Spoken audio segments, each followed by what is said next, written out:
예, 안녕하십니까. 한결쌤입니다. 자, 이번 영상에서 지난주, 며칠 안 됐죠. 방산주 관련해서 점검을 좀 했고요.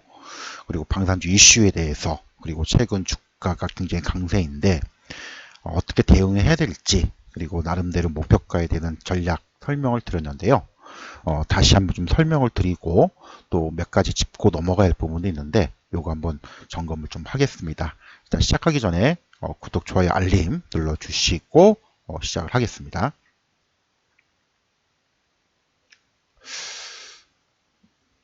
예, 사실 방산주는요, 저도 굉장히 좀 선호하는 종목이고요. 우리가 이제 직장인들이나 또 투자 금액이 좀 있으신 분들 무리 없이 꾸준하게 투자를 해야 될 종목 중에 하나라고 생각해서 뭐 지난번에도 한번 이렇게 점검을 좀 해드렸고 또 관련주에 대해서는 사실 주기적으로 계속적으로 체크 점검을 좀 해드리고 있습니다. 뭐 지난번에도 한번 쭉 얘기를 좀 했었는데 뭐 지난 그 연초에도 한번 점검을 좀 해드렸었고 그리고 이제 지난 3개월 전에도 작년에도 뭐 계속적으로 이렇게 좀 점검을 좀 했던 부분들이고 근데 그때하고 조금 양상이 좀 다르죠. 제가 가장 선호하는 종목이 뭡니까? 예, 여러분 다 알다시피 예, 뭐 하나 에어로스페이스를 저는 굉장히 선호를 합니다. 왜냐면 이슈도 많고 할 것도 되게 많죠. 사업도 다양하고. 자, 어쨌든 그래서 지난번에 설명을 드릴 때 뭐 여러 가지 이슈가 있지만은 최근의 실적 그리고 이제 뭐 트럼프 2기가 출범되면서 방산주를 주도하는데 신고가 랠리가 나왔기 때문에 이제는 조금 부담스러운 부분들이 없지 않아 있다.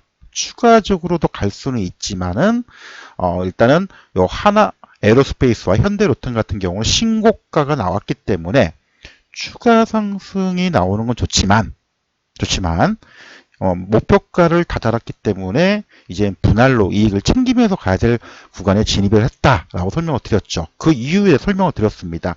트럼프는요, 나토 회원국한테 방위비 3% 이상 증액을 요구합니다. 방산 부문 투자를 확대하라는 얘기죠. 그리고 우크라이나, 러시아 종전 가능성을 강하게 압박을 하는데, 뭐 최근에 들리는 얘기로는 젤렌스키 우크라이나 대통령을 상당히 좀 비하하는 그리고 뭐 여러분도 다 아시겠지만은 푸틴 대통령을 상당히 친화적으로 대하는 이런 부분들이 좀 나오고 있죠. 자, 그래서 유럽 나토 국가들은 트럼프의 이런 부분들 때문에 방위비를 증액을 할 텐데 이게 쉽지는 않죠. 그래서 좋은 점과 안 좋은 점에 설명을 드렸습니다. 그래서 뭐 방위비 증액을 할 때지만 이제 구식 재래식 무기의 교체 가능성은 있는데 문제는 뭐예요? 네, 당장 어떤 그 생산 설비를 갖추는데 많은 시간이 걸리죠. 보통 짧으면 2, 3년이에요. 짧으면. 따라서 설비를 갖춘 이후에는 영향을 받겠지만 그 전에는 아무래도 생산 능력을 갖춘 한국산 방산업체들이 수혜를 볼 수가 있다. 말씀을 드렸고 그리고 여러 가지 이슈 중에 최근에 이제 K9 자주포가 중동이나 남미 쪽 특히 페루 쪽도 그렇고 칠레 쪽도 얘기가 나오고 있고 추가 수주 얘기가 나오고 있고요. 현대로톤 같은 경우에도 뭐 에스토니아 쪽 뭐 이쪽에 지금 계속 얘기 나오고 있고 LIG 넥스원 같은 경우에는 천궁2 같은 경우 중동 지역에 많이 지금 들어가 있는 상황. 그리고 이제 한국항공우주 같은 경우에는 FA50이 있고요. 그 다음에 이제 KF21 이게 지금 아직 1차 계약을 하고 지금 2차 계약 진행 중이죠. 또 최근에 이라크 쪽에 수리온 쪽에 수출 계약 그리고 이제 아랍에미레이트 쪽에 진행되는 이런 부분들이 있어서 뭐 다 좋은데 문제는 주가적인 기술적인 주가 부분이라고 얘기했죠. 그래서 지난번에 설명을 드렸듯이 뭐 자세한 부분 생략을 하겠지만 LIG 넥스원의 이런 천궁2나 천무 그 다음에 이제 새롭게 추가가 되고 있는 수리온 그렇죠? 이게 지금 육군의 납품이 지금 거의 좀 완료가 되고 있고요. 해병대 쪽에 좀 진행이 되고 있고 LH 쪽을 지금 500MD 대체를 해서 공급을 진행을 하고 있는데 최근에 수리온이 이라크 쪽에 수출이 됐죠. 물량은 많지는 않습니다. 하지만 뭐 아랍에미레이트 쪽도 좀 얘기가 나오고 있고요. 아무래도 가격이 저렴하기 때문에 동남아 쪽에도 추가 수주 얘기가 좀 나오고 있습니다. 그래서 이런 부분들을 쭉 말씀을 드렸고요. 그리고 이제 관련된 이슈들 여기에서 이제 옛날 자료기 때문에 이게 뭐 진행이 된 게 있고요, 안 된 게 있고, 그래서 하나씩 좀 중요한 이슈만 좀 짚어 본다면 하나 에어로스페이스는 자주 붙죠, 그죠? 핀란드와 에스토니아 쪽에 지금 얘기가 나와 있지 않는데 추가적으로 요거 이제 그 루마니아하고 브라질 쪽에 추가적인 부분들 진행되는 부분들 보시고, 에스토니아는 좀 빠져 있죠. 에스토니아도 K9 자주포 얘기가 좀 나오고 있고요. 또 인도에서도 추가 수주 이 부분은 좀 남아 있습니다. 그리고 이제 현대로통 같은 경우에도 지금 중동 쪽하고 아무래도 일부 동유럽 쪽, LG 넥스원 같은 경우에는 수주 금액이 생각보다 크진 않지만 우리가 알려진, 왜냐하면 대부분 비밀 계약을 밝히지 않은 계약들을 많이 진행한다고 얘기를 했죠. 그래서 우리가 알려져 있는 내용보다 많이 언론 뉴스에 나오지 않는 내용들이 굉장히 많습니다. 그래서 그런 부분을 보시고, 여기서 또 재미난 이슈 중에 하나는 이제 한국 항공우주의 T-50 미국 고동 해군 훈련기 사업을 좀 하고 있는데 이게 좀 문제가 많죠. 아직 지금 수주 확정은 됐지만 계속적으로 지연되고 있고 개발에 좀 난제를 겪고 있기 때문에 요 대체 가능성, 시간이 어떻게 될지 모르겠지만 개발 완료가 지금 2026년까지 연기가 됐는데 이게 또 차질을 빚게 되면 교체가 될 수 있습니다. 물론 그런 가능성 우리 봐야겠죠. 그리고 이제 수리온 이라크 쪽에 좀 확정이 됐고요. 그 다음에 아랍에미레이트 쪽에 좀 최근에 또 진행되고 있는 부분들. 그리고 이제 지금 사실 이거는 저도 바라고 있지만 KF21 2차분이 올해 2025년도에 계약이 될 거고요. 그리고 이제 추가적인 해외 쪽에 추가적인 참여 기업들 이제 블록 2에 이제 아마 수주될 부분들인데 그 계약이 아마 2025년도 하반기 내지 2026년도가 되지 않을까 이렇게 보고 있습니다. 그래서 이런 이슈들을 가지고 있어서 국내 방산 관련 산업들 또 방산주들 대표적으로 하나 에어로스페이스, 뭐 현대로템, 한국항공우주, LG 넥스원 대표적인 방산 4인방이죠. 이런 부분들을 좀 말씀을 드렸었고요. 그리고 최근 국내 쪽에 본다라면은 국내 수주 관련해서는 국내 이제 방위력 개선 사업 추진 계획들인데 지금 뭐 K2전차 2차 양산 지금 이제 계속 지금 진행되고 있죠. 추가로 이제 150대 지금 진행하고 있고요. 그 다음에 항공우주 같은 경우 소형 무장 LAH 사업이죠. 과거 이제 500MD를 대체하는 사업들이 지금 진행이 되고 있고, 그 다음에 아무래도 그 중고도 정찰 무인기 같은 경우는 하나 시스템과 LG 넥스원 그렇죠? 이런 쪽이 좀 진행되고 있고, 그 다음에 중거리 지대공 유도 무기들 이런 큼직한 이런 부분들이 지금 진행이 되고 있기 때문에 국내 방위사업청과의 계약 그리고 해외 쪽의 이슈들은 계속 남아있다. 수주들을. 그래서 2025년도도 방산주들은 다 흐름 좋은데, 자, 오늘 얘기를 드리고 싶은 거는 기술적인 부분을 잠깐 볼게요.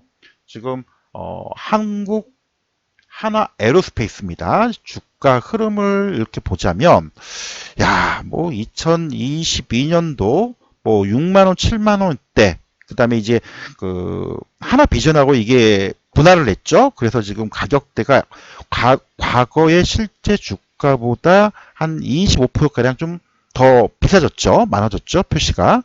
그래서 지금 하나 에어로스페이스 같은 경우에는 어쨌든 분할 이후 가격 기준으로 본다면 75,000원, 그리고 2023년도에 저점 10만원대부터 지금 65만원까지 지금 나왔죠. 1차적으로 생각했던 가격대를 올라섰다라고 얘기를 드렸죠. 아무래도 1차적인 가격대로 올라섰습니다. 그래서 추가적인 상승이 나올 수는 있겠지만 추가 상승은 뭐예요? 분할 이익을 챙기는 구간대로 진입을 이제는 해야 된다라고 말씀을 아마 드렸을 겁니다. 그래서 그런 부분들을 제가 이제 다시 설명을 드렸고, 최근 뭐 수급 동향을 보니까 연기금 쪽에서 슬슬 이제 생각이 비슷하네요. 예, 이익을 조금씩 챙기고 있고 외국인들은 계속 들어오고 있고 이런 모습들. 자, 그런 부분들. 그 다음에 현대 롯데도 마찬가지. 제가 생각했던 가격 얼추 9만 원대 올라왔죠. 차익 물량들이 슬슬 나오고 있습니다. 그래서 추가 상승 여력은 있지만 이제부터 올라갈 때마다 뭐예요? 분할로 이익을 챙겨야 된다라고 말씀을 드렸죠. 그래서 제가 대안으로 하나 에어로스페이스 이렇게 잘 나갔는데 그러면 보유자 영역이지 매수자 영역은 아니라고 얘기했죠. 그래서 제가 말씀드렸던 종목이 한국항공우주였습니다. 자, 방산주 중에서 사실 제일 후발주죠. 주가도 제일 못 갔어요. 그죠? 주가 한번 볼까요? 한국항공우주의 주가 흐름을 주봉상을 보겠습니다. 남들은 2023년부터 주가가 쭉쭉쭉 날아갈 때 한국항공우주는 한때 잠시 2024년도에 7만원대만 터치하고 나서 다시 5만원대 초반을 주저앉았죠. 왜 그래요? 왜 그렇습니까? 실적 때문에 그렇습니다. 실적. 한국항공우주가 실적이 4분기 때, 3분기, 4분기 때 실적이 좀 저조했어요. 저조했던 이유는 여러 가지가 있겠지만 아무래도 그 FA50 폴란드 쪽에 이런 공급 대금 지급 지연 문제가 있고요. 또 일부 항공기 부품에 대한 보잉사의 파업 이슈도 있었고, 그렇죠? 거기에 지금 여파가 좀 다 미쳤고. 하지만 앞으로는 신규 수주가 계속 이루어질 수 있는 가능성을 놓고 본다면 제일 늦은 종목이 상당히 메리트가 있다. 라고 좀 말씀을 드리고 싶은데 일단 어떤 신규 수주가 지금 기대되고 있는지 한번 볼게요. 일단 지난번에도 말씀을 드렸죠. 예, 말씀을 드렸는데 지금 이제 그 KF21 20 플러스 20으로 계약을 좀 진행한다고 했죠. 2024년도 3월 달에 20대를 계약을 했고 그 다음에 올해 추가 20대 한 1조 5천억 가량 계약이 진행이 될 겁니다. 그리고 이제 또 우리가 봐야 될 부분들은 수리형이죠. 사실 이제 이라크 쪽에 계약이 됐는데 규모가 크진 않아요. 한 1,300억. 하지만 아랍에미리트 쪽에 이게 지금 이게 이쪽 금액이 더 큽니다. 요 가능성들이 아마 올해 나올 가능성이 굉장히 높아요. 아랍에미리트가 우리나라 그 K2 전체도 수입을 했기 때문에 또 원전도 있고 그래서 이런 부분들이 이슈가 되고 있고요. 그 다음에 FA50 경공격기죠. 훈련기도 되지만 이게 이제 과거에 필리핀 쪽에 12대가량 했었는데 추가 수주 얘기가 지금 진행이 되고 있죠. 그리고 페루 쪽도 진행이 되고 있습니다. 이미 FA50 부품 공동생산 MOU를 2024년도 7월 달에 맺었어요. 그래서 요 규모만 대략 2조 원이 넘습니다. 그래서 요 부분들의 신규 수주 가능성들을 좀 있고요. 또 최근에 말레이시아. 기존에 말레이시아가 1차 사업 18대 구매를 했어요. 근데 이게 지금 또 진행이 된다는 소식이 나왔죠. 이게 2025년도 2월 20일자입니다. 가능성은 있었는데 이렇게 빨리 될 줄은 모르겠죠. 최근에 국내 정치적인 문제 때문에 방산주 수주 계약들이 조금 지연이 되고 있는 그런 부분들이 있었지만 어쨌든 이런 부분들만 한다면 한국 항공우주의 신규 수주 물량이 빵빵하죠. 그렇죠? 비록 작년 실적은 좀 저조했지만 그래서 수주 실적들을 좀 비교를 해보면 한국 항공우주 분기별 수주 잔고입니다. 예, 여기 보시면은 2023년도에 조금 저조했죠. 그리고 작년 그 2024년도 2분기에 증가했다가 3분기 때 좀 감소를 했어요. 그리고 다시 4분기 때 증가가 되는 얼추 수리온 쪽에 있고요. 또 우즈베키스탄의 또 FA50 계약 건수가 지금 포함이 된 건데 어쨌든 대략적으로 한 27조 가량. 그렇죠? 그러면 2025년도에는 예. 아까 잠깐 얘기했지만 얼추 보면은 요거를 더 능가할 가능성. 그죠? 대략 한 29조 내지 30조의 수주 물량을 채울 가능성이 있다는 겁니다. 어쨌든 그러면 2024년도에 수주 물량이 실적이 언제 반영돼요? 2025년도에 반영되겠죠. 그동안에 한국 항공우주가 못 갔던 이유는 실적 때문에 그런 거죠. 실적 추이를 좀 볼게요. 이게 이제 하나투자증권의 자료인데 이 실적 추이를 보면은 주가가 왜 못 가는지를 금방 알 수 있을 겁니다. 여기 이제 2024년도 분기 매출이에요. 쭉쭉쭉 보면은 2024년도에 892억 했다가 예, 아니 뭐, 죄송합니다. 제가 단위를 잘못 읽었네요. 예, 8,900억 가량 됐다가 3분기까지 증가폭이 거의 늘질 않았죠. 예. 그리고 4분기 때 대략 한 1조 원가량 생각보다 크게 증가가 안 됐어요. 영업이익도 고만고만해요. 방산주가 그렇게 좋다고 하는데 왜 실적들이 고만고만했냐 이거죠. 요 두 개를 비교를 해보자면 그렇죠. 영업이익도 대략 한 700억에서 500억으로 감소가 해버렸죠. 오히려. 그렇죠. 그래서 이런 부분들 때문에 오히려 여타 종목에 비해서 주가가 가지 못했던 가장 결정적인 원인. 자, 그러면 하나 에어로스페이스의 주가를 보면은 이렇게 잘 나갔죠. 하나 에어로스페이스의 분기 실적을 한번 볼까요, 그러면? 예. 요걸 보면은 극명하게 차이가 보일 겁니다. 그죠? 2024년도 6월 달에 2조 7천억, 영업이익 3,500억이었는데 3분기 때는 4,700억, 그리고 4분기 때는 8,900억. 오히려 4분기에 어때요? 거의 한 7, 80% 이상 영업이익이 증가가 됐죠. 그러다 보니까 당연히 어때요? 주가도 날아가는 거죠. 그죠? 한국항공우주는 그러지 못했다는 겁니다.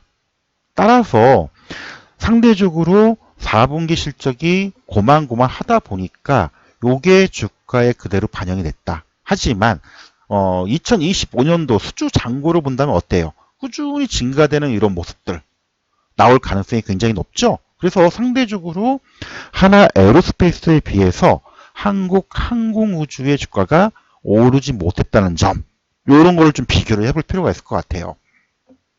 자, 과거에 이제 PER 밴드입니다. 이게 한국 하나 에어로스페이스의 주가의 PER 밴드 범인데 이미 22배 그리고 수정 주가 멀티플 해가지고 대략 한 27, 8배가 좀 나오고 있죠. 그래서 요건 약간 지금 이제는 차익 실현을 좀 해야 되지 않나 그렇게 말씀을 드리는 거고, 한국항공우주는 최근에 실적이 좀 저조하다 보니까 상대적으로 멀티플을 본다면 대략 한 18에서 20배 사이 비교가 되죠. 예, 실적 영업이익의 차이 비교. 근데 이제 그럴 수밖에 없는 게 하나 에어로스페이스는 아까도 말씀드렸지만 K9 자주포도 있고 또 이제 우리나라 위성 발사체 관련 사업도 있고 그렇죠? 그리고 이제 항공 부품을 만드는 오히려 이제 한국 항공우주의 일부 엔진 제작을 하나 에어로스페이스에 또 합니다. 그렇죠?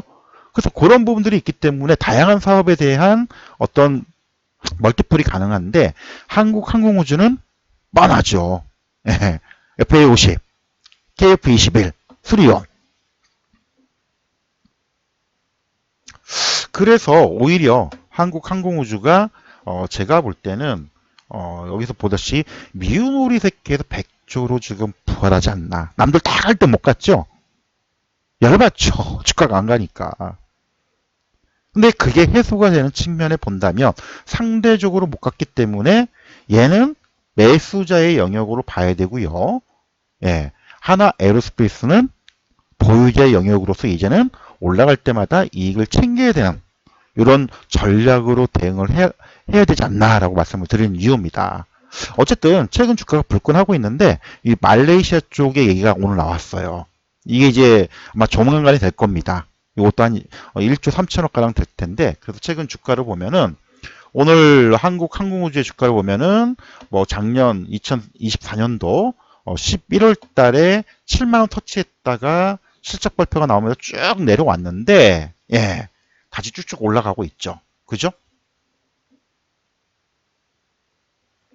그래서 지난번에도 이렇게 이제 한국 항공우주에 관련된 내용들을 쭉 말씀을 드렸던 이유가 바로 이겁니다. 그래서 한국 항공우주가 방산주도 괜찮은데 상대적으로 못 갔던 메리트가 있다. 이런 측면을 본다면 뭐 저는 시간의 문제이지 시장의 어떤 투자 심리나 수급적인 측면 뭐 이런 부분이 있겠지만은 뭐 요 7만 원 선은 돌파 가능성이 저는 있다라고 봅니다. 다만 여기서 좀 시간이 걸리겠죠. 뭐 최근 수급 동향을 보더라도 개인들은 못 버티고 나가지만은 뭐 연기금 쪽에도 많이 또 물량을 잡아가네요. 외국인도 마찬가지고. 물론 이제 샀다 팔았다는 과정들이 보여지겠지만 단기적으로는 저는 충분히 아까 잠깐 자료에도 말씀을 드렸듯이 상대적으로 못 갔던 요 부분들, 그죠? 요 부분들 이제서야 따라가는 이런 흐름들이 나올 가능성이 있다라고 보고 있고요. 그리고 신규 수주에 대한 이런 모멘텀들이 추가적으로 페루 쪽이나 이게 계획대로만 진행이 된다면 예, 충분히 저는 하나 에로스페이스를 따라가는 흐름이 나올 것이다 라고 저는 보고 있습니다. 그래서 한국항공우주는 지난번에 다 소개를 해드렸고 말씀을 드렸듯이 이런 전략으로 좀 대응을 좀 해보자. 요거 다시 한번 말씀을 드리도록 하겠습니다.